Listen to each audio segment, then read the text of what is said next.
to, ako to. Humihiling ako ng biyaya sa dingding ng gabi na kayo ko. Kapit lang sabi ko sa sarili kahit luman ang sugat sa puso. Akala ko kulang pa ako, akala ko laging huli. Pero bawat pagod na ibinaba ko, may nakasalo sa likod ng lungkot ko.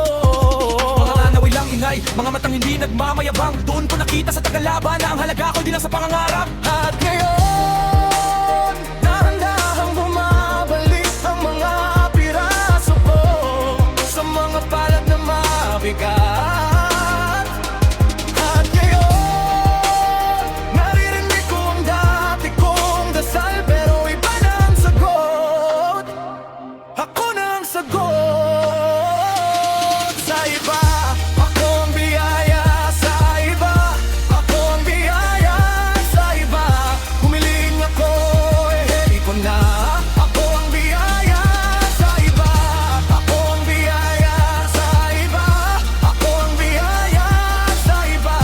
Kung dali ako, nagpamang kauwa. Ngayon may dala akong liwanag. Sa mesa may konting tinapay, pero pinaghahatian namin.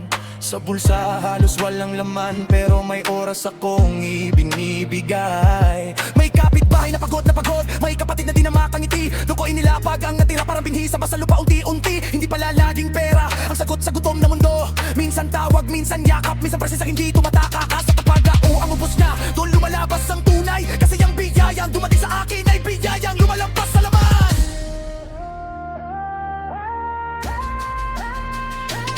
At ngayon, dahan-dahang bumabalik ang mga piraso ko sa mga palad na mabigat.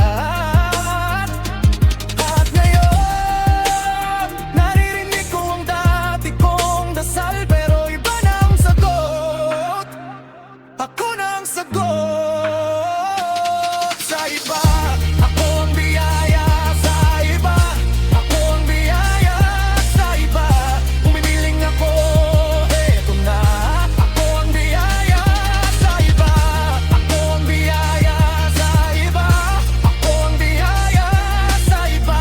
Kung dati ako ang nagmamakaawa, ngayon may dala akong liwanag. Hindi pala sayang ang luha kapag may tinubuan itong awit. Hindi pala maliit ang tao kapag handang magbukas ng pinto. Kaya kung sino man ang dumadaan na nanginginig at nalilig